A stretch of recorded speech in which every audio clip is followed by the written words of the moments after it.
I stepped into the old hotel, a strange feeling washed over me, not fear, but a sort of eerie familiarity. My brother had invited me to spend the weekend, though the invitation felt more like an obligation than a choice. He never was one to offer comfort, and I hadn't seen him in years. The hotel was cold, forgotten, much like the space between us.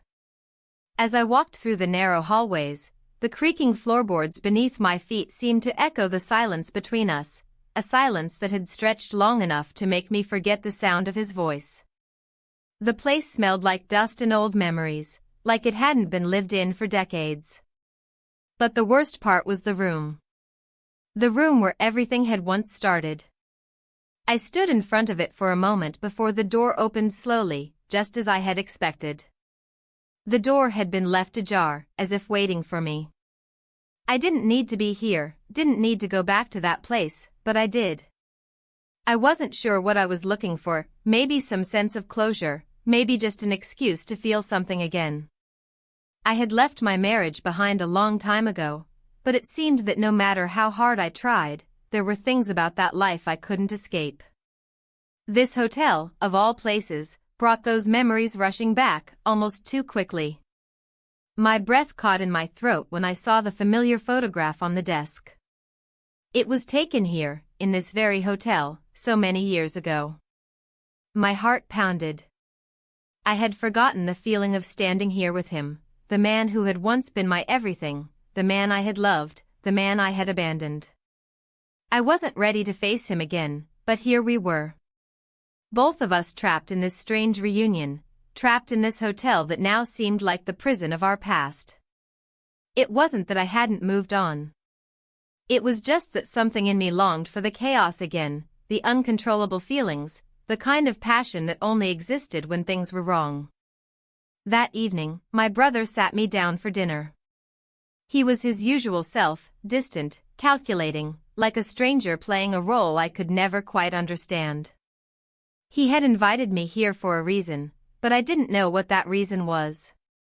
I could see the way his eyes flicked toward the door every time someone knocked, a quiet nervousness settling into his otherwise cold demeanor.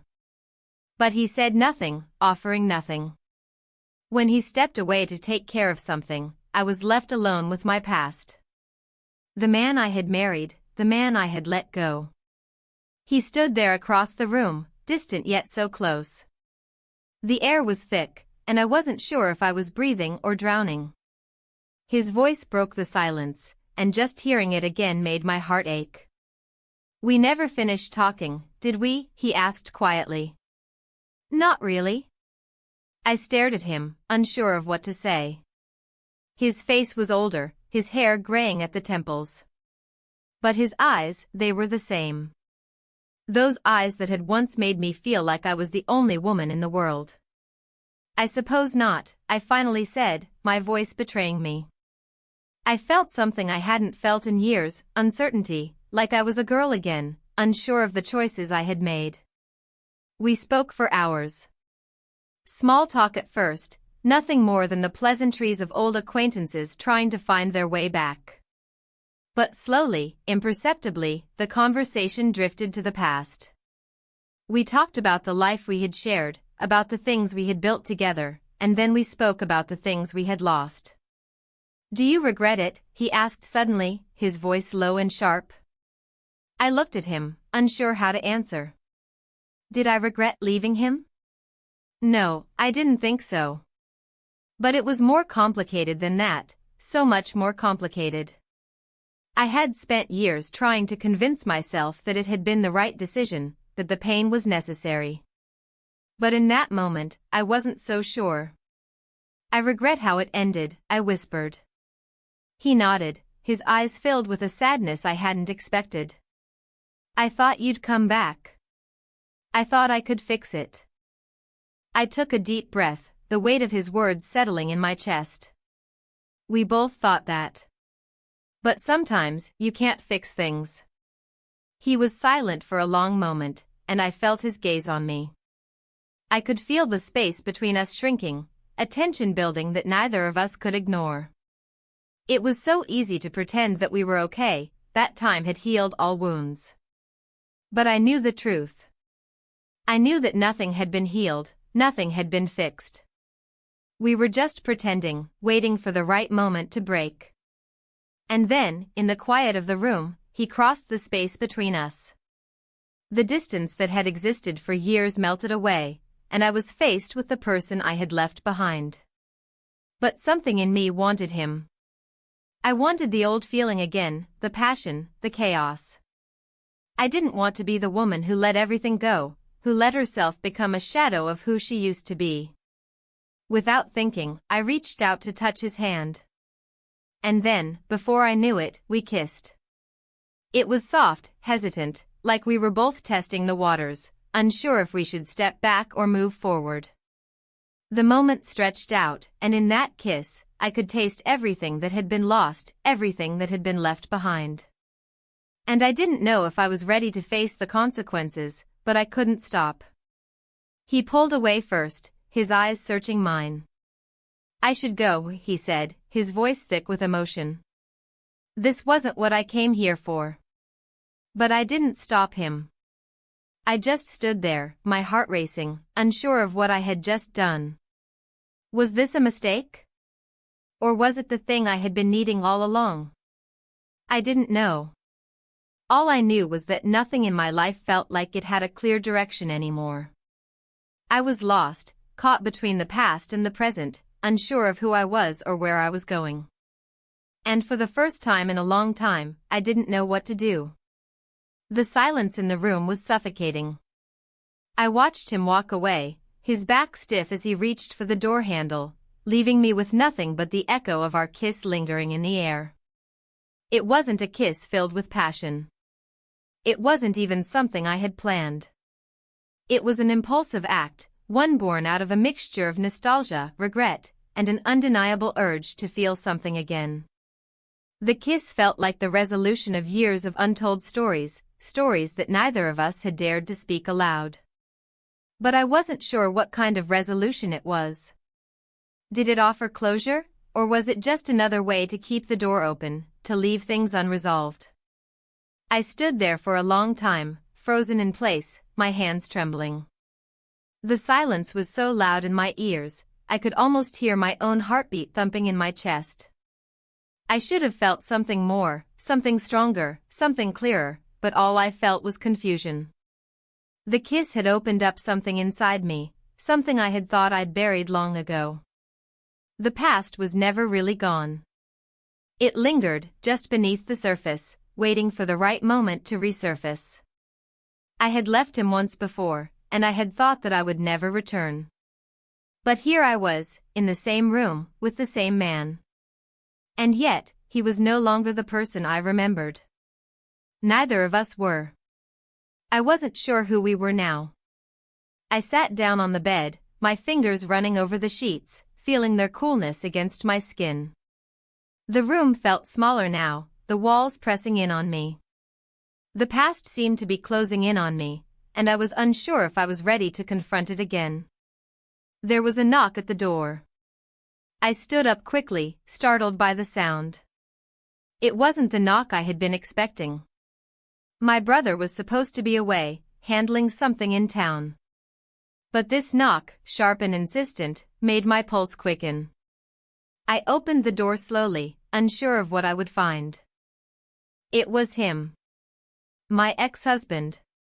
He didn't say anything at first, just stood there, his hands shoved into the pockets of his jacket. His face was unreadable, and for a moment, I wondered if he had come to say something about what had just happened. But instead, he simply looked at me, his eyes filled with a quiet intensity. "I'm sorry," he said, his voice low. "I shouldn't have kissed you." I didn't know how to respond. The words were already hanging in the air, and I felt as if there was no way to take them back. I had kissed him. It hadn't been his fault. I had kissed him, and I wasn't sure if I was regretting it or not. "I didn't want to complicate things," he continued. "I thought, maybe we could talk about what happened between us." I took a step back, suddenly feeling like I couldn't breathe. My head was spinning, and I felt dizzy, as if everything I had known and built in my life had suddenly been thrown into chaos. "I'm not sure I can talk about it," I said, my voice shaking slightly. "There's too much history between us. Too much hurt." He nodded, his expression softening, but there was no real understanding in his eyes. How could there be? There was too much pain, too much time lost, too much distance between us for him to understand what was really going on inside my head. "I know," he replied, his voice barely a whisper. "But I want to try. I need to know if there's anything left. If there's even a chance for us to figure this out." The words hung in the air, heavy and filled with meaning. I didn't know how to respond. Part of me wanted to say something, wanted to reach out and tell him that maybe, just maybe, there was still a chance. But another part of me, the rational part, the part that had fought so hard to move on from him, was telling me to close the door, to walk away. It wasn't that I didn't care for him anymore, it was just that I didn't know if I could ever go back to who we were. And then I remembered my brother. The reason I was here in the first place. The reason I had been pulled back into this mess. What was his role in all of this? Was he the one who had orchestrated this meeting? Was this some kind of twisted game he was playing? My mind raced, trying to piece everything together. "I need to think," I said, my voice trembling. "I can't do this right now." He didn't say anything more. He just stood there, watching me, as I closed the door between us. For a moment, I just leaned against the door, trying to catch my breath. I felt like I was suffocating, like I was trapped in a story I had no control over. I had no answers, no clarity. I didn't know what I wanted or what I was supposed to feel. All I knew was that I was lost. I walked over to the window, staring out at the dark sky. The world outside felt so far away. I felt so far away from everything, from the life I had tried to rebuild, from the person I thought I had become. I wasn't sure who I was anymore, and I didn't know how to get back to myself. I closed my eyes for a moment, trying to center myself. But when I opened them again, I saw him. My brother, standing in the doorway of the hotel room. He hadn't knocked, hadn't given any warning. He was just there, watching me with a gaze that felt far too knowing. "You're still here," I said, my voice sounding distant, even to me. "I thought you were gone." He didn't answer. Instead, he walked toward me, his footsteps quiet, deliberate. "You can't keep running from this," he said, his voice cold, but not unkind. "You need to face it. You need to face him. And you need to face yourself." His words were like a punch to the gut. I had been trying so hard to avoid this, to avoid facing everything that had been left behind. But my brother was right. I couldn't keep running. I had to confront the past. I had to face everything that had led me here. But how could I? How could I face a future when I wasn't even sure what the past meant anymore? "Why did you bring him here?" I asked, my voice raw with emotion. "Why are you doing this?" He looked at me, his gaze unreadable. "Because you need to understand that some things are never really gone. They're just buried. And when you least expect it, they come back to the surface." His words hung in the air, heavy and unyielding. I didn't know what he meant, but I knew he was right. The past was never truly gone. And maybe, just maybe, it wasn't meant to be forgotten. The morning came with an overwhelming sense of dread, the sunlight slanting through the cracked blinds, casting jagged shadows across the room. I felt like a prisoner in a cell of my own making, caught between what had happened and what I still couldn't bring myself to face. My brother's words echoed in my mind, his voice cool but insistent. "You can't keep running from this." But how could I not? Every inch of me screamed to retreat into the safety of the life I had built, the life I had fought so hard to reclaim. I didn't want to revisit the past, didn't want to confront the feelings I had buried deep inside me. But in this room, with its peeling wallpaper and the persistent echo of old memories, I knew that wasn't an option anymore. I had tried so hard to forget him, to erase him from my life as if erasure could heal the wounds. I told myself that my divorce was for the best, that it was the right thing to do. And for years, I believed it. But now, in the silence of this room, I could feel the cracks beginning to show, the illusion starting to crumble. The past wasn't just something I could lock away and throw the key into the ocean. It lived in me, it pulsed through my veins like a second heartbeat. No matter how much I tried to pretend that the life I had built was enough, it wasn't. Not really. I glanced at the small clock on the bedside table. My brother had left without saying much more, but I could feel the weight of his presence lingering, like a shadow in the corner of the room. He had always known how to make me feel exposed, vulnerable, like I was standing in front of him without any defenses. I didn't know if I was angry or relieved that he was forcing me to face this, but the truth was I was terrified.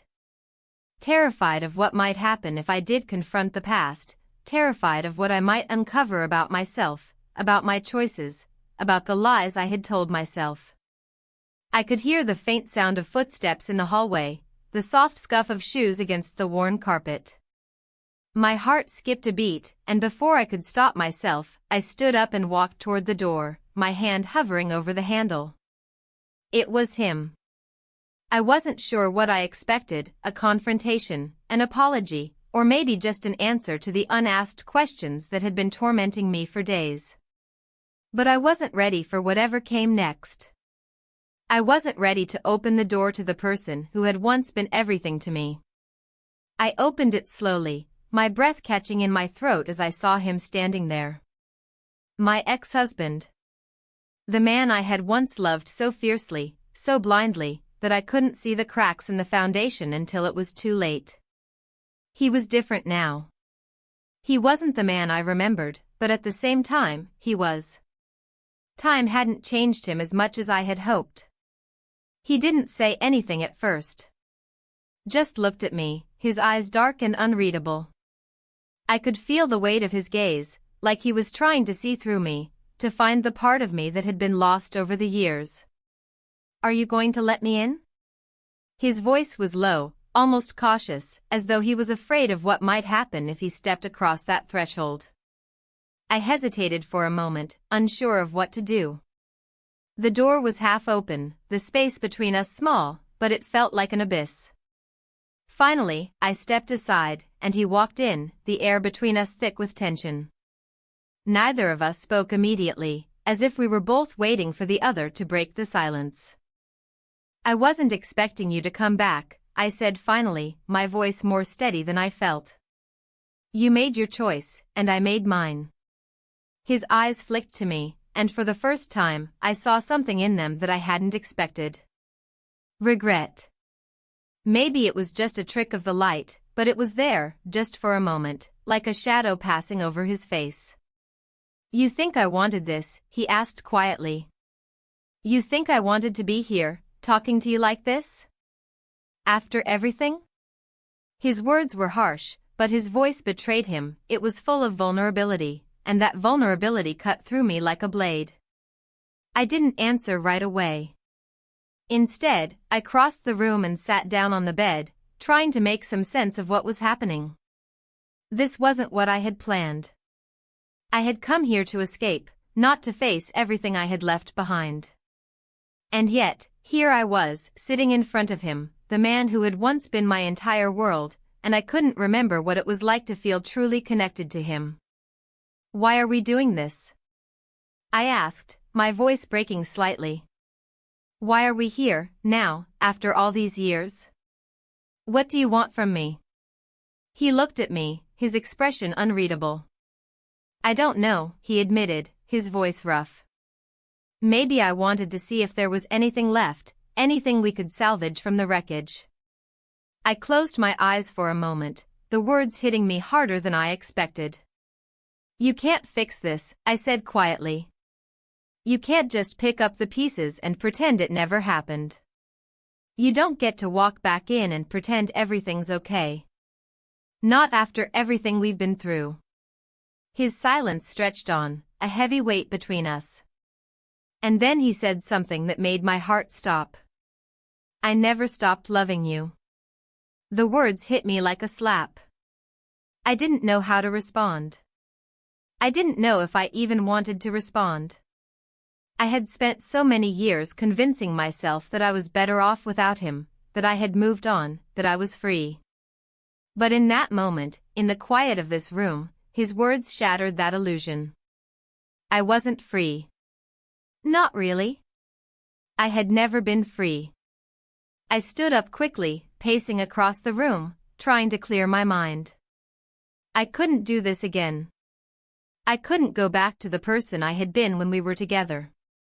I had built a new life, a life that didn't include him, a life that didn't revolve around the endless cycle of pain and longing that had defined our marriage. I don't know what you want from me, I said, my voice trembling. I don't know what you're hoping for. But I can't do this. I can't go back. For a long moment, there was nothing but silence. He didn't move, didn't speak. But I could feel him watching me, his gaze heavy and full of longing. It was almost suffocating, the weight of all the unspoken words, all the unfinished conversations that had been left hanging between us. Finally, he spoke again, his voice softer this time. I just want you to know that I'm sorry. For everything. I didn't know how to respond to that. Sorry. Sorry for what? Sorry for the years we had wasted? Sorry for the things we had both done that had torn us apart? Sorry for the way we had both let go? The word didn't feel like enough. It never would be. I don't know if I can forgive you, I whispered, my voice barely audible. I don't know if I even want to. He didn't reply. He just stood there, staring at me, his eyes searching for something that I wasn't sure I could give him. I wanted to say something more, wanted to tell him that it was over, that we had both moved on, that we were different people now. But the truth was, I didn't know what we were anymore. I didn't know who I was anymore. And as I stood there, the silence between us stretching out, I realized that maybe the hardest part wasn't the past. Maybe the hardest part was figuring out how to move forward when everything I thought I knew had been turned upside down. The hours dragged on slowly, like the ticking of a clock I couldn't escape.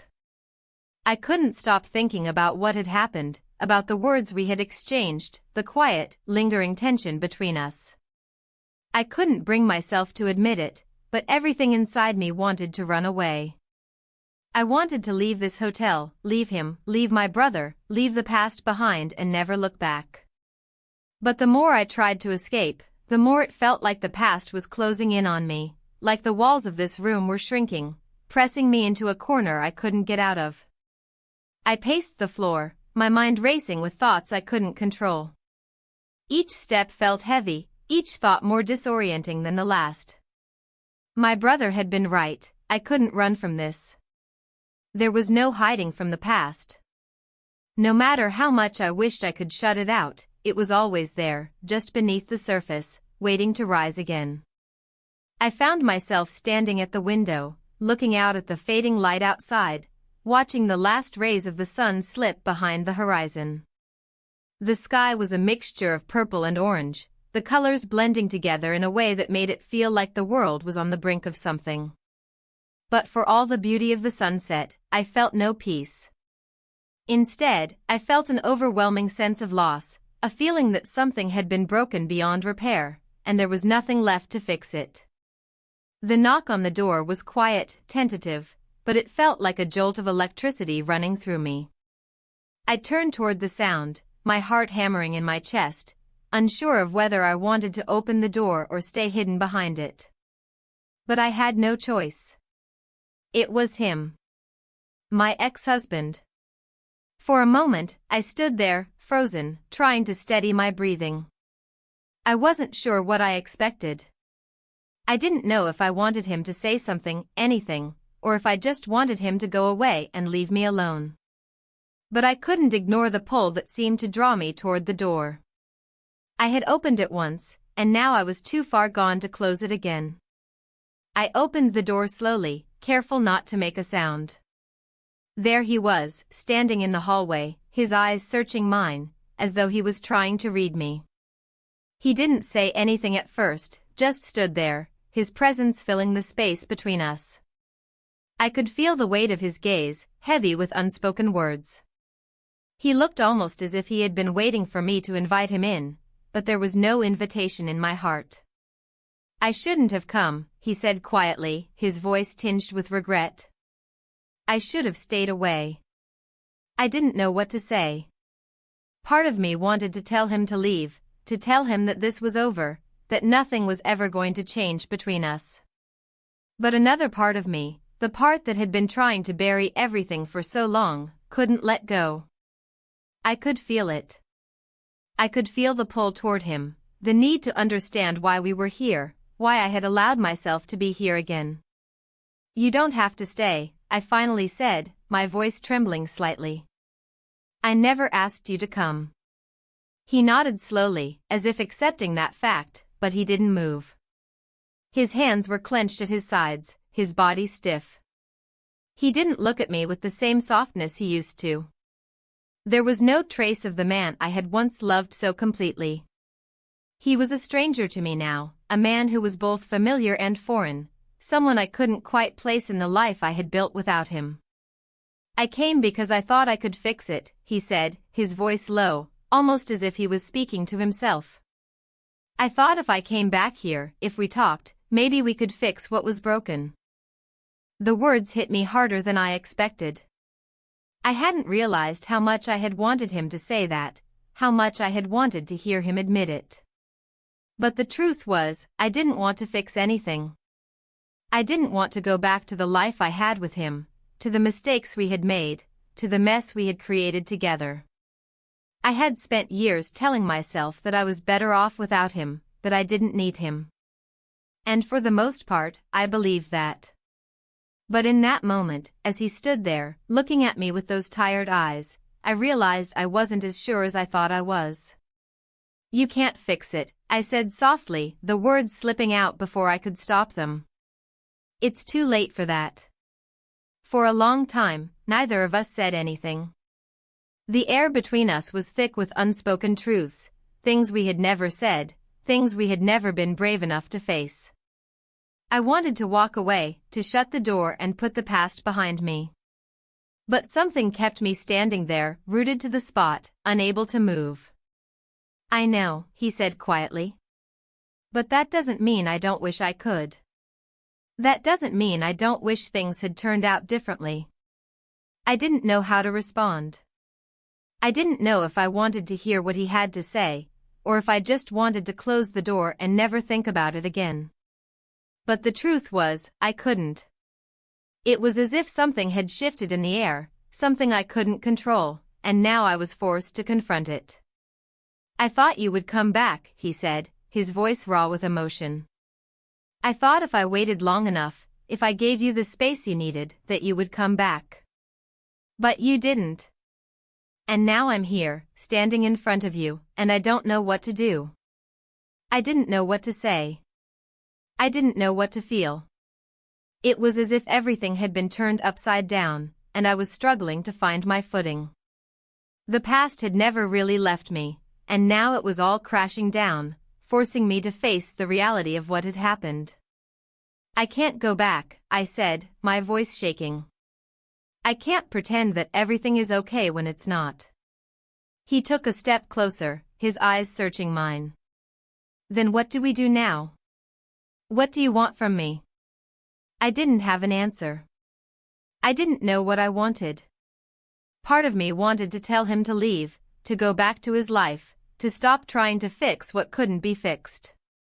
But another part of me, the part that had been quietly yearning for something, for someone, wasn't ready to let go. "I don't know," I whispered. And that was the truth. I didn't know what I wanted, and I didn't know what I was supposed to do. All I knew was that I was standing here, facing the man I had once loved, and nothing felt simple anymore. Nothing felt easy. For a long moment, there was nothing but silence between us. Then, he stepped back, his face drawn, his shoulders slumped. He turned toward the door, but before he left, he looked back at me one last time. "I'm sorry," he said quietly. "I always thought we could make it work. But I was wrong."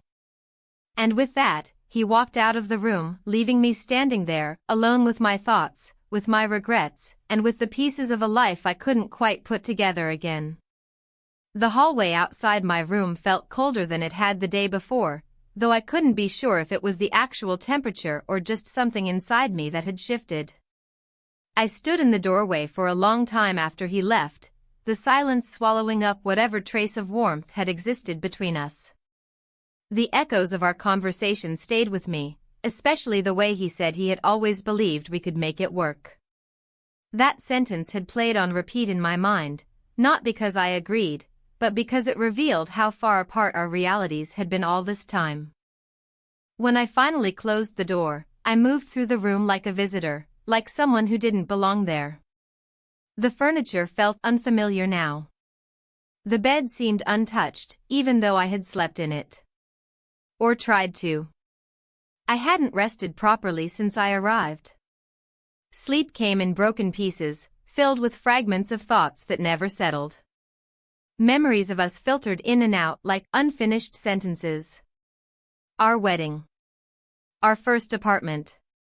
That long summer trip before things started unraveling. I tried to remind myself why we fell apart. Tried to cling to the logic that had once protected me from wanting to go back. It was so easy to forget the little resentments when the air was thick with nostalgia. I changed into more comfortable clothes, pulling on an old sweater I found in my suitcase. It was frayed at the cuffs, but I kept it because it made me feel something I couldn't quite define. Safe, maybe. Or at least familiar in a way that didn't demand anything from me. I needed that now, something that didn't ask me to explain what I was feeling or why I had come. The hotel had gone quiet again. Not the peaceful quiet, but that eerie kind that makes you question whether you're the only one left in the building. I opened the door, more out of instinct than decision, and walked into the hallway. My feet moved without thought, carrying me past the faded wallpaper and dim sconces, until I found myself near the old service kitchen on the first floor. I hadn't intended to go there. I hadn't even remembered the kitchen was still functional. But something drew me to it, the scent of something familiar, maybe, or the faint clinking sound I thought I heard coming from within. When I stepped into the room, the overhead light was already on, casting soft yellow tones over the chipped tile floor. My brother was standing at the counter, cutting vegetables with the kind of quiet focus he always carried when he didn't want to speak. He didn't look up at first. His hands moved with precision, slicing through the carrot with clean strokes. There was a pot simmering on the stove. The smell was warm and oddly comforting, like something we might have had in childhood. I couldn't quite name it, maybe a soup our mother used to make, or maybe something we never had, but wished we did. I leaned against the doorframe and watched him for a moment. There was something calming in his movements, a rhythm that made the chaos of my thoughts settle just slightly. "I didn't expect to find you here," I said finally, my voice softer than I intended. He didn't look surprised. He finished the slice he was working on before placing the knife down and wiping his hands on a towel. "You always end up in the kitchen when you don't know what to do," he said simply, not accusing, just observing. I almost smiled, but it didn't reach my lips. He was right. I'd always gravitated toward kitchens, not for cooking, but for the stillness. The quiet clatter of dishes, the hum of appliances, the gentle heat, it all made me feel grounded. As if the world outside didn't matter as much here. "I thought you were out," I said, stepping further inside. "You didn't say anything this morning." He shrugged and stirred the pot. "Didn't think you'd notice." I sat at the small table tucked in the corner, letting the warmth from the stove reach me. The light buzzed faintly above us, and I watched the shadows it cast across his shoulders. He'd always been hard to read, someone who felt more than he said, who spoke only when silence no longer served a purpose. There was a pause, just long enough to make me think it might stretch into something permanent, and then he spoke again. "You still haven't answered the question." I blinked. "What question?" "The one I didn't ask," he said without turning. His words hung in the air, ambiguous and sharp. I looked at him more carefully, wondering if he was leading somewhere or just letting thoughts spill as they came. With my brother, it could be either. "I don't know what I'm doing here," I admitted. "I don't know if I came because I wanted to see him again, or if I was just curious." He finally turned to face me, his expression unreadable. "You weren't curious," he said quietly. "You were restless." "That's not the same thing." His words landed like a soft blow, not violent, but enough to make me recoil inside. Restless. It was true. I had felt it in the weeks leading up to this visit. The sense that something in my life had settled too neatly into place. That my days were too predictable, my decisions too safe. The marriage I was in now wasn't bad, but it lacked urgency. It lacked the chaos I once mistook for love. "You think I made a mistake," I said, not asking. He didn't deny it.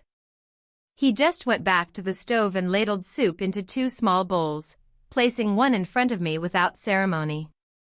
"I think you're afraid to admit that you missed something you were once glad to lose." I stared at the bowl, watching the steam rise from the surface. I didn't have the energy to argue, and I wasn't sure I disagreed anyway. Maybe I did miss something. But maybe what I missed wasn't him, not the man I married.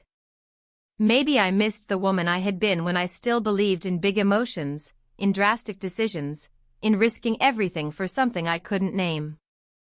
I took a sip of the soup. It was too hot, and I burned my tongue slightly, but I didn't care. The heat reminded me I was still here, still capable of feeling something, even if it wasn't clarity. He sat across from me, not speaking, and for a while, we just ate in silence. It felt like a truce, the kind only siblings can manage without negotiation. We didn't need to talk to understand what was happening. It was in the shared history, in the spaces between words. After a while, he looked at me again. "You kissed him." I didn't answer. I didn't need to. He wasn't asking. He nodded slightly, as if that confirmed something he'd suspected all along. "And now you're trying to figure out what it meant." Again, silence. He didn't push. I didn't explain. Then, as he stood to clear the bowls, he said something so casual it almost didn't register. "You're not afraid of the past," he said. "You're afraid it might still have power over you." And with that, he walked out, leaving me alone in the kitchen with the last words echoing louder than anything else in the room. We kissed. And nothing was the same. I didn't go back to my room after he left. I couldn't. The walls there had started to feel too close, too filled with questions I wasn't ready to answer. Instead, I wandered the halls, tracing the path of years past as if the floorboards themselves remembered better than I did. The hotel was quiet, with that kind of hush that blankets places untouched by time, not abandoned, just paused. Even the air felt still. There were sounds, of course, the faint creak of old wood, the distant rush of wind outside, the occasional hum of ancient plumbing. But it was the kind of silence that made you feel like every step mattered, every breath was being watched by something you couldn't name. The walls were still lined with faded wallpaper, the same pattern I remembered from our first visit here, though time had dulled its colors. That trip had been spontaneous. We'd been younger then, reckless with our love, and willing to chase any whim that promised escape from routine. I had loved this place for its imperfection, how the windows didn't close quite right, how the faucets dripped even when you turned them off tight. It had felt honest somehow. And maybe that was why I came back now, years later, hoping the honesty of this place could help me make sense of myself again. I found myself outside on the veranda, drawn there by the promise of open space. The view hadn't changed. The landscape stretched wide and low, the hills folding into each other with a kind of quiet dignity. It was early evening, and the horizon was glowing in that dusky amber light that only lasted a few minutes before surrendering to night. I wrapped my arms around myself and leaned against the railing. The air smelled like earth and salt, and the breeze was strong enough to make my hair lift and fall across my face in restless strands. I didn't hear him approach at first. My ex-husband. His footsteps were light, tentative. It wasn't until he was almost beside me that I felt his presence, and even then, I didn't look over. Neither of us said anything for a long moment. There was nothing to say that hadn't already been worn thin. I could feel him watching the landscape too, but I wondered if he was really seeing it.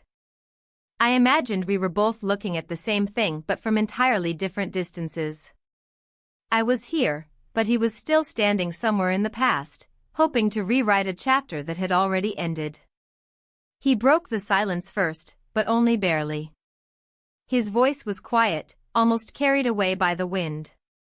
I used to think if we just talked long enough, we'd find our way back. I kept my eyes on the horizon. I didn't want to meet his gaze.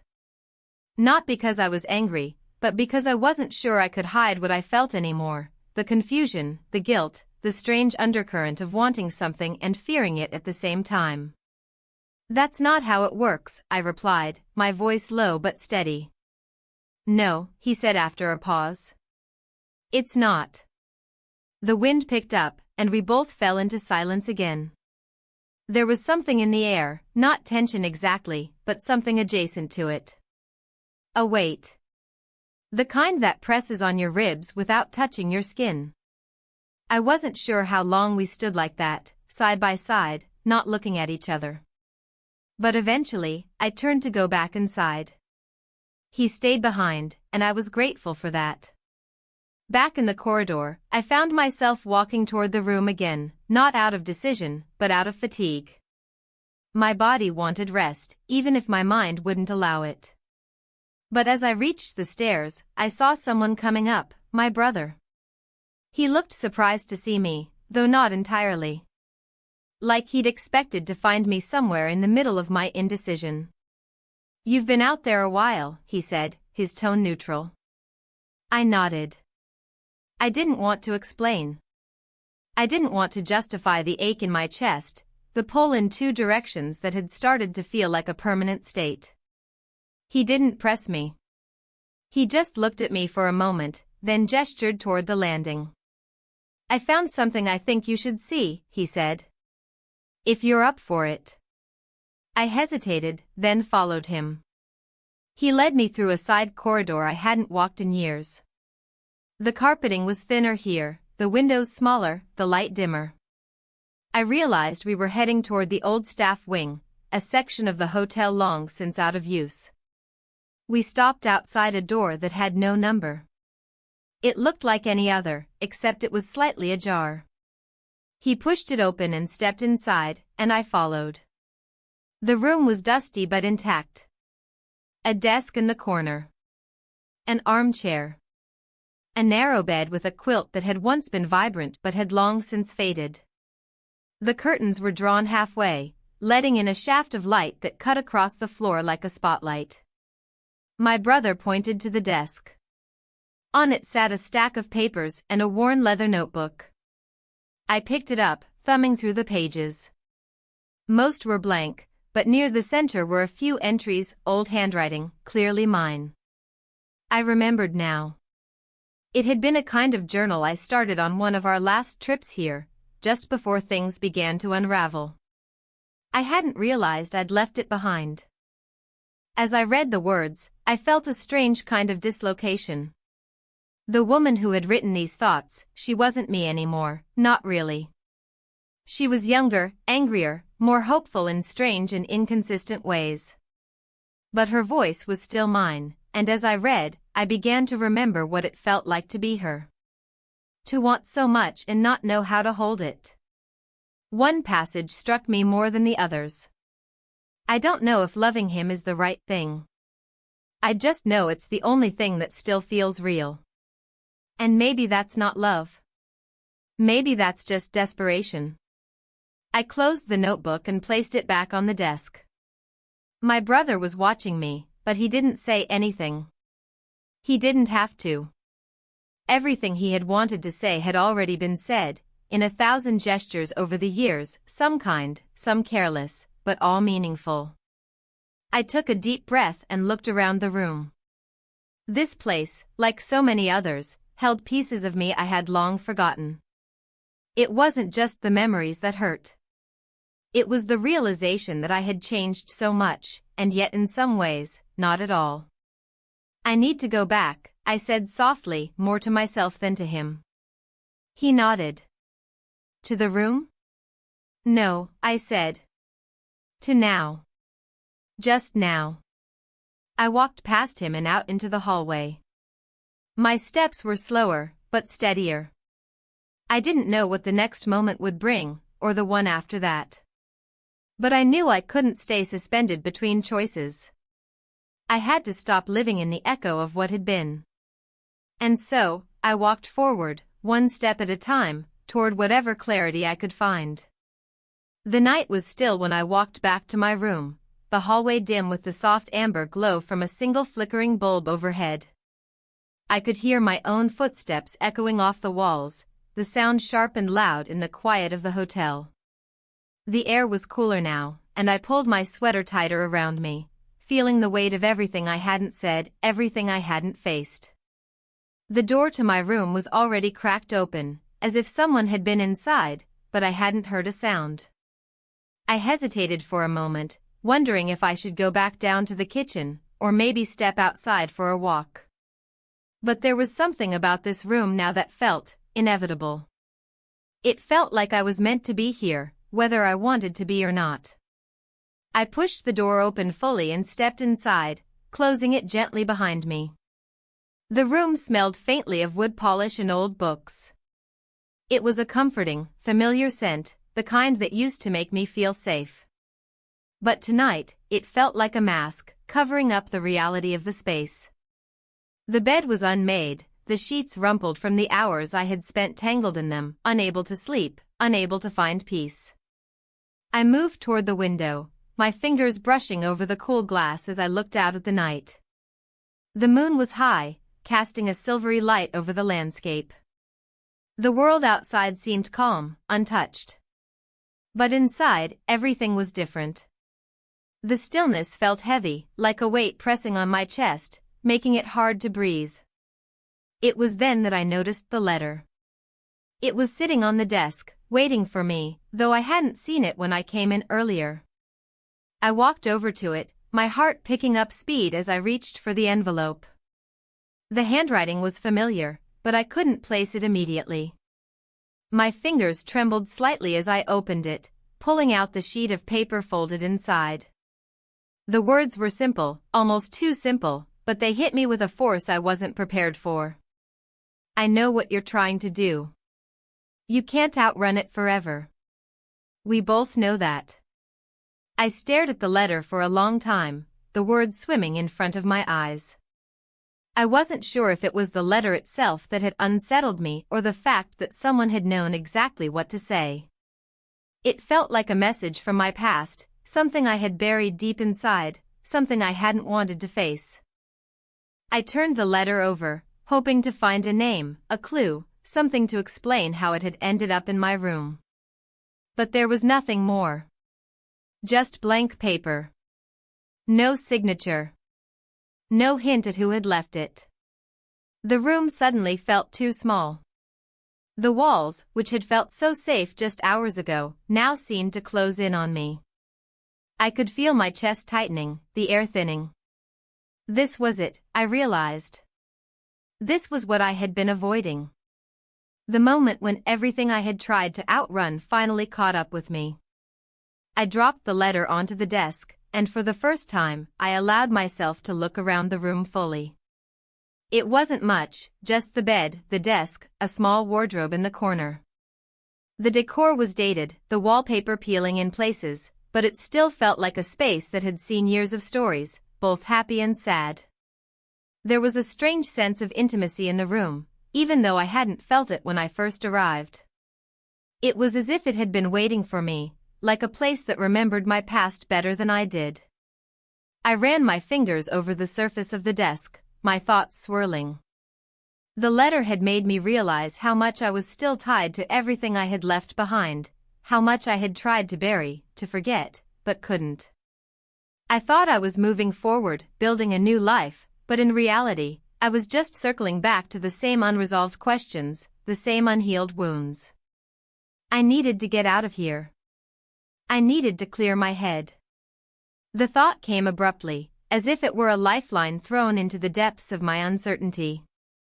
I stood up, moving toward the door, when the faint sound of footsteps in the hall stopped me. My breath caught, and I froze, my heart pounding in my chest. I knew who it was without having to look. It was him. I didn't have to see him to know he was there, standing just outside, waiting. I felt the pull of it, the magnetic force that had always drawn us together, no matter how much time passed, no matter how much we tried to pull apart. I didn't open the door. Instead, I pressed my hand to the cool wood, my forehead resting against it for a moment. I didn't know what I wanted anymore, but I knew I couldn't face him, not like this, not in the middle of all this uncertainty, all this fear. And yet, there was something inside me that was willing to break, willing to open the door and let him in. I could almost hear his voice in my head, soft and calm, asking me to let him in, to try again. But I couldn't let myself be weak. I couldn't let myself fall into that trap again. I had made my choices, and I had to stand by them. I backed away from the door slowly, my heart still racing. I didn't hear him leave. I didn't hear the footsteps retreat. But I knew he was gone. He always was, in the end. I sank down onto the edge of the bed, my mind still spinning. The room was silent again, but the silence felt different now. It felt like a space I could fill, a place where I could finally make some sense of everything that had happened. The past couldn't be erased, but it could be understood. It could be faced, no matter how painful it might be. I reached for the letter again, my fingers brushing against the edge of the paper. I knew there was more to this than I could see, more that I wasn't ready to confront yet. But I would. I had to. For the first time since I arrived, I didn't feel lost.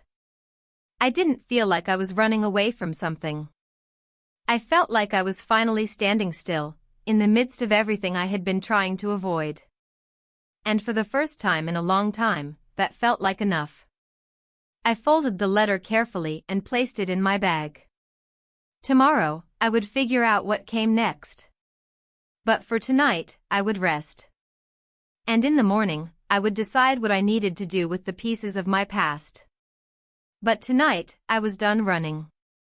The next morning came without ceremony, the kind of quiet morning where the light outside seems to creep in slowly, reluctant to disturb the stillness.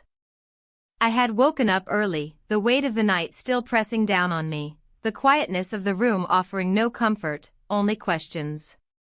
The letter sat in my bag, untouched.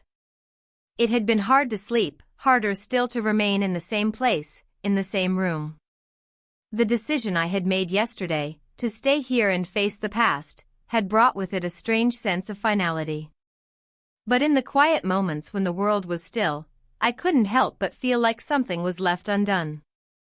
I dressed slowly, methodically, trying to put the pieces of my life back together, one motion at a time. My clothes felt too tight, too familiar. There were moments when I wished I could strip away everything, the old versions of myself, the remnants of relationships that had already burned out, and start over. But starting over wasn't an option, not anymore. The past had a way of finding its way into every crevice of my life, like dust that never truly settles. I spent some time looking out the window, watching the wind move through the trees outside, the branches swaying gently in the breeze. The hotel was still as empty as it had been the night before, but today there was a different kind of quiet, not a peaceful one, but a restless one. It was as if the walls were waiting for something, for some shift, for some truth to finally come out into the open. I felt the weight of the silence pressing in from every corner. I couldn't keep hiding from the truth. Not anymore. After a long time, I finally decided to leave the room. I wasn't sure where I was going, but I knew I couldn't stay cooped up any longer. I grabbed my jacket and made my way out into the hallway, the air cooler than it had been the night before. The hotel felt emptier now, like a place that was waiting to be abandoned for good. The only sound was the faint click of my shoes on the wooden floor, echoing down the length of the corridor. My footsteps seemed louder than they should have been, too sharp against the silence. I passed by the small dining area, the one where I had eaten breakfast the day before. It was quiet now, just a few staff members going about their work. I walked through without stopping, moving toward the back of the hotel where I knew I would find the old garden. It had always been my favorite part of the place, the overgrown vines and wildflowers that had been left to grow in their own tangled chaos. It was a place that felt far away from everything, a quiet space where nothing needed to be perfect to feel right. As I stepped into the garden, the air felt warmer, the sunlight filtering through the leaves above me in patches. I breathed in deeply, letting the fresh air fill my lungs. It was a relief to be outside, away from the confines of the hotel, away from the memories that seemed to weigh so heavily in the rooms behind me. The garden was the one place in this entire hotel that still felt untouched, still felt like it hadn't been tainted by the passage of time. I walked along the worn path, brushing my fingers against the leaves as I passed. The sounds of the outside world felt distant here, muffled by the thick greenery that surrounded me. There was something about this place that made me feel small, like a tiny part of something larger, something older, something that had outlasted everything else. I stopped at a small bench near the center of the garden, its wood weathered and cracked, but still solid. It had been there for years, I was sure of it. I sat down slowly, my hands resting on my lap as I looked out at the tangled vines, the wildflowers that had grown in chaotic bursts. For a moment, I let myself just exist there, not thinking, not feeling. Just letting the world around me continue on without me. But that calm didn't last long. In the distance, I heard footsteps, the familiar sound of someone approaching. My heart skipped a beat, and I turned toward the sound before I could stop myself. There he was again. My ex-husband. He looked different in the daylight. The shadows of the night had lifted from his face, and though his expression was still guarded, there was a softness to him now, a weariness that hadn't been there the night before. He paused when he saw me, standing a few feet away, as if he wasn't sure whether to approach or not. "Are you avoiding me?" he asked, his voice carrying easily across the quiet garden. There was no anger in his words, no frustration. Just a simple, almost tired curiosity. I didn't know how to answer him. I had spent so much time avoiding the things that made me uncomfortable, avoiding the truth of what we had been, what we had lost, that the idea of facing it now felt overwhelming. I hadn't wanted to see him again, hadn't wanted to go back to the place where everything had started, and everything had ended. But there he was, standing in front of me, just as he had always been, familiar, but somehow distant. I had left him once, and now here we were again, both of us trying to figure out what we were supposed to do with this second chance, if that's what it was. "I'm not avoiding you," I said, my voice quieter than I intended. I don't know what I'm supposed to do with all of this. With you, with us, with everything." He stepped closer, sitting down on the bench beside me without asking. I didn't move away. For the first time, I didn't feel the need to. "I don't know what you want me to say," he said, his voice softer now, more resigned. "I don't know what I want either. But I can't keep pretending that I don't still care." That I don't still want to fix what we broke. I don't know if you can fix it, I whispered. I don't know if I can. We sat there in silence for a long time, the only sound the occasional rustle of the leaves in the breeze. It wasn't comfortable, not by any means, but it was real. For the first time in years, it felt like we were no longer running away from each other. The truth was out there, sitting between us, but neither of us knew how to reach for it. I never wanted to leave you, he said finally, his voice quiet. I thought if I waited long enough, if I gave you space, you'd come back. But you didn't. And now, I don't know where we stand. I didn't want to leave either, I replied, the words coming out in a rush. But I couldn't stay. Not the way things were. He nodded, looking down at his hands. I know. The weight of the past hung in the air around us, thick and unspoken. Neither of us could change it. Neither of us could undo the years that had passed, the hurt that had built up between us. But in that moment, sitting on the bench, the tension between us didn't feel as insurmountable as it had before. Maybe it wasn't about fixing things. Maybe it was about accepting that they could never be the way they once were. I stood up slowly, brushing the dirt off my clothes. He followed my movement with his eyes but didn't speak. I have to go, I said, turning toward the path that led back to the hotel. He didn't stop me. He didn't say anything more. As I walked away, I felt the weight of the decision settle around me. I didn't know what the future held. I didn't know what came next. But I knew, for the first time in a long time, that I was ready to face it. Ready to stop running. Ready to stop pretending that the past didn't matter. Because it did. And so did I. I woke up the next morning with a sense of quiet resolve, something that hadn't been there the night before. The room felt different now, like it had opened up to me in ways I hadn't expected.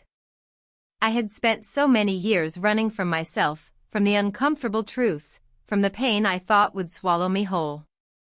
But now, with the morning light streaming in through the curtains, I felt like I was standing on the edge of something. Something that wasn't as scary as I had imagined. I dressed slowly, choosing each item of clothing as though I were putting pieces of myself back together. The simple act of getting ready felt like an achievement in itself. I had no idea what the day would bring, but I felt strangely calm about it. I had learned to live in uncertainty, to accept that not everything needed to be figured out right now.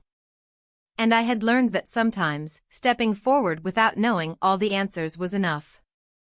I moved toward the window, pulling back the curtain to look outside.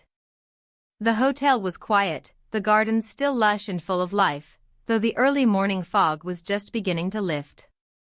The world outside seemed untouched, still. For a moment, I wondered if I could leave it all behind, just disappear into the distance, but I quickly dismissed the thought. It wasn't about running anymore. It was about staying, about standing firm and facing what had always been there. I stepped out of the room and into the hall, my footsteps light on the old wood floor. The silence in the hotel seemed louder now, but it didn't feel oppressive.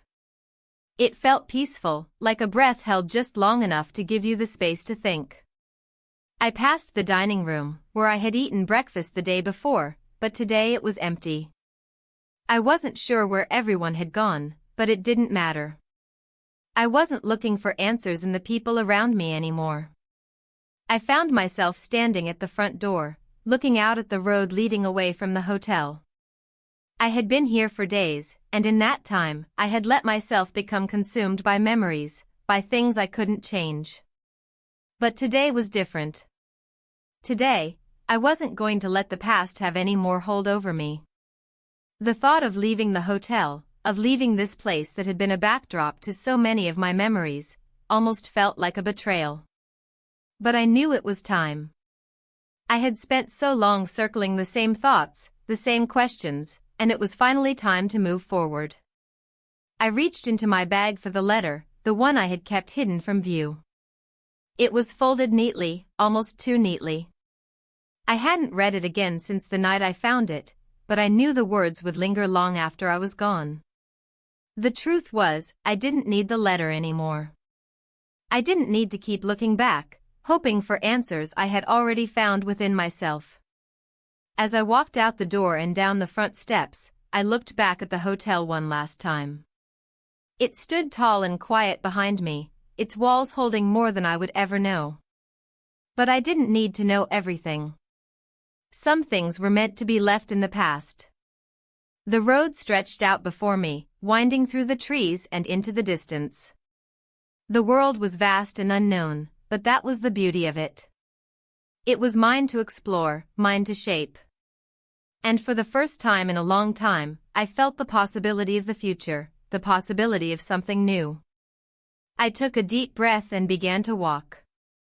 Not away, not toward anything in particular, but simply forward. One step at a time. And for the first time in a long time, I felt at peace with it. The end was just the beginning. The road stretched before me, the path winding through trees and fields, far beyond the limits of the hotel that now felt like an ancient memory. The early morning light had begun to shift, bathing everything in a soft, golden hue that made the world seem more gentle, more possible. I didn't know where I was headed exactly, but for the first time in a long time, I felt the absence of expectation, the kind that had always weighed heavily on me. The burden of decisions, the weight of responsibility, had always been there, lingering in the background like a constant reminder of what I owed to others, to myself, to the past. But today, for just a moment, there was nothing but the road ahead, and I could move forward without needing a destination. As I walked, the silence around me was comforting. The crunch of my footsteps on the gravel was the only sound breaking through the stillness, and even that felt like a reminder that I was here, present, alive, moving. I wasn't running away anymore. I was simply walking. For the first time in a long time, I didn't feel the need to explain myself, to justify my actions or decisions to anyone, not even to myself. I was letting go of the habit of overthinking, of second-guessing every choice I made. The wind picked up a little, stirring the trees and making the branches sway above me. I looked up at the sky, it was vast, endless, with clouds drifting lazily across the expanse. I had always been someone who sought control, someone who wanted to know where every road would take me. But in this moment, I was learning that not knowing could be just as freeing, if not more so. There was no map, no GPS telling me where to go. There was just me, and the path that had unfolded in front of me without warning. I stopped for a moment and sat down on a small bench that had been placed along the side of the road, under the shade of a tree. It had been some time since I had allowed myself to sit still, to simply exist in a moment without feeling like I was missing something, or that I had to be somewhere else. The bench creaked slightly under my weight, but it held me steady. The air was cooler here, and the shade offered a welcome respite from the sunlight that had already started to warm the earth. As I sat there, I found myself thinking about the hotel, about my time there. It felt like a strange interlude, like a detour in the story of my life. So much had happened in those few days, and yet it felt like I was walking away from it as easily as I had arrived. I wasn't sure if that was a good thing or a bad thing. But as I thought about it, I realized that it didn't matter anymore. What mattered was that I was choosing this moment, choosing to be here, choosing to move forward. I thought about him, about my ex-husband, and the weight of our final conversation. His words, the way he had looked at me, as if he were waiting for some kind of answer that I couldn't give him. I didn't have the answers. I didn't know if I ever would. But for the first time, I felt okay with that. I didn't need to have everything figured out. I didn't need to carry the weight of the past any longer. I reached into my pocket and pulled out the letter again. The edges were slightly frayed from where I had folded and unfolded it so many times. I had kept it with me, not because I thought it would give me the answers I was looking for, but because it had been a part of my journey, a small piece of the puzzle that I hadn't fully understood. I unfolded it slowly, reading the words again, letting them sink in this time. I know what you're trying to do. You can't outrun it forever. We both know that. I wasn't sure who had written it, or why. But I knew now that I didn't need to know. The past was behind me, and I couldn't keep letting it dictate my future. I folded the letter carefully and placed it back in my bag. It was time to move on. It was time to let go of the things I couldn't change and accept that I didn't have to carry them with me anymore. The world around me seemed to come alive in that moment, the rustle of the leaves, the distant call of birds, the hum of life happening everywhere around me. I felt connected to it all, even though I had no idea what the future held. For the first time in years, I wasn't afraid of the unknown. I wasn't afraid of what might happen next, or whether I was ready for it. I was ready simply because I had decided to be. I stood up from the bench, brushing the dust from my clothes, and started walking again. The path ahead was still uncertain, but I was no longer afraid of it. I was no longer holding myself back. Every step felt like a small victory, each one carrying me further from the person I had been, and closer to the person I was becoming. I didn't look back. I didn't need to. The past was behind me, and I was free to walk into whatever came next. And for the first time, I was okay with that.